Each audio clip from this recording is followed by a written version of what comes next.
this lesson, we're going to learn this cool system that a lot of famous bands use to create cool riffs and cool guitar parts.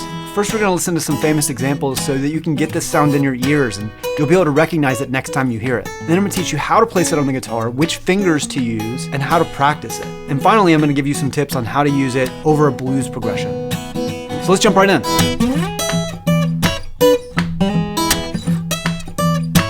Let's listen to these songs. This was the first song I think that I remember hearing the sixths in it, and then of course this song was Stolen.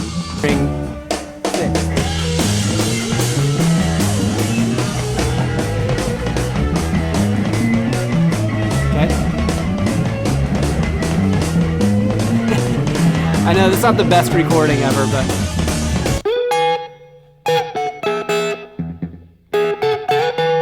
so let's go put that back into the open position. What they're playing is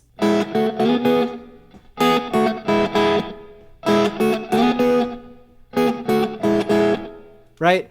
And then when they go to the next chord, they're going to play the same thing, but they're going to start here. And then back to the first one.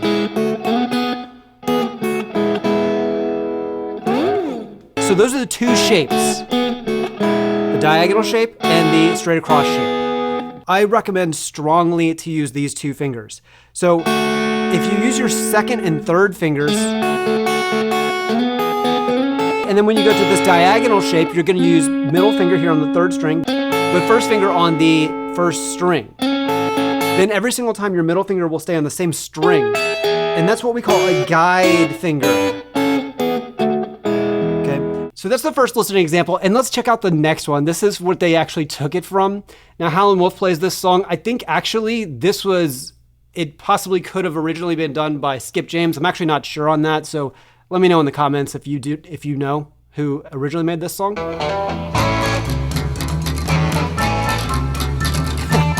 So this is what they stole from.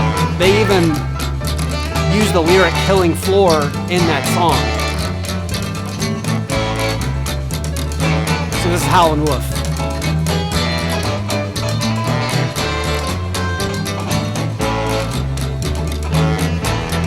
So you hear those sixths in there?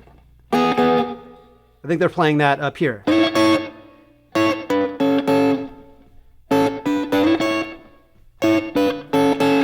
Okay, that's the sound of the sixth. Let's listen to another example.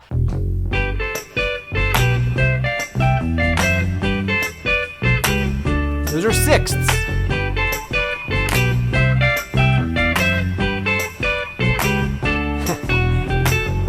So the way that he's playing that is like this.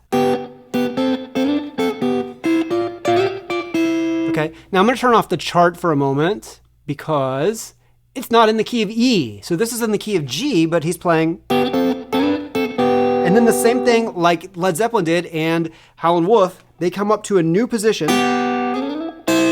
which is always going to be like 5 frets up. So 3rd fret plus 5 is going to be 8th fret. What is that? That's the 1 chord going to the 4 chord. So they do the 1 chord, and then they do the 4 chord. Okay? It's important for you to remember that. We're going to come back to that in a little bit too.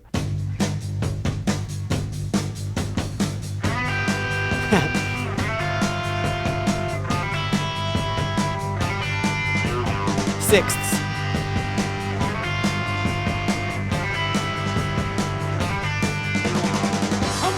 Now they're playing this in the key of G, but he's playing it as if he was in the key of A because they have their guitars tuned down a whole step. When you hear it sound like this,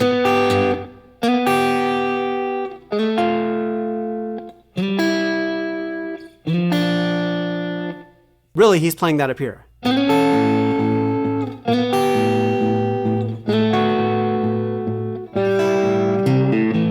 Let's take a look at what that looks like when we have the chart on.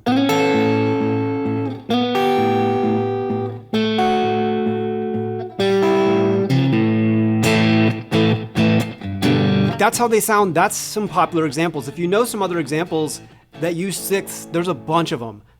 Put it in the comments. I'd love to hear about them, and other people can benefit from that too. Next is how do you practice it?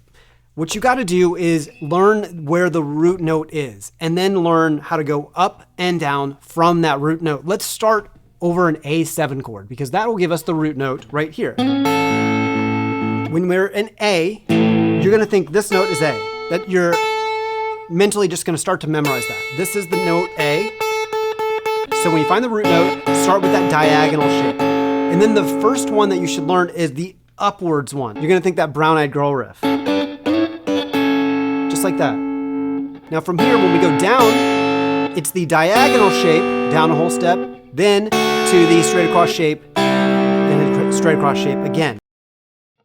This turnaround that you've heard, you can see on the chart that I'm including in between notes. That's not on the chart, right? So what is that? Why do people play that? It's just what we call a chromatic connector. You're just connecting this shape to that shape. Anytime you have two of the similar shapes next to each other, meaning either the diagonal one, which we have here, you can connect it with the middle shape.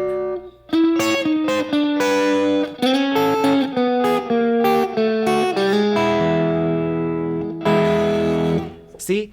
And here's gonna be the confusing thing that actually took me quite a long time to understand. So a lot of times when you learn these sixths on other videos on YouTube and things like that, they're almost always teaching it in what we call a diatonic chord progression, which means that it just stays in the same key. When you're playing in blues, there's 3 chords. Every time the chords change, you're technically changing the key of the song. You must change the harmony, the whole set of systems. And so a way that you should think about that is, if we're playing a blues in E, when we're playing over the E chord, we're playing an E7 harmony.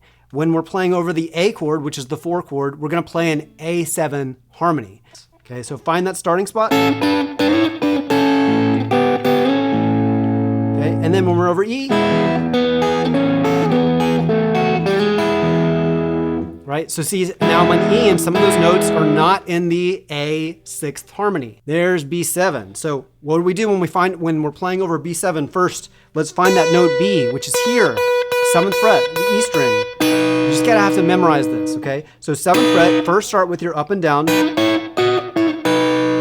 Every single time you change chords when you play blues, the entire harmony system changes temporarily just for that chord. That doesn't mean that you always have to keep that in mind. Like, you can play just E blues scale over the whole blues progression if you're just starting off, and that's gonna be okay. That's a great way to get going. If you wanna start adding these cool things like 6th harmony and like other, what we call playing the changes, you can't just stay in one key the whole time. You have to actively know what the chords are in the background and then try to highlight those important notes.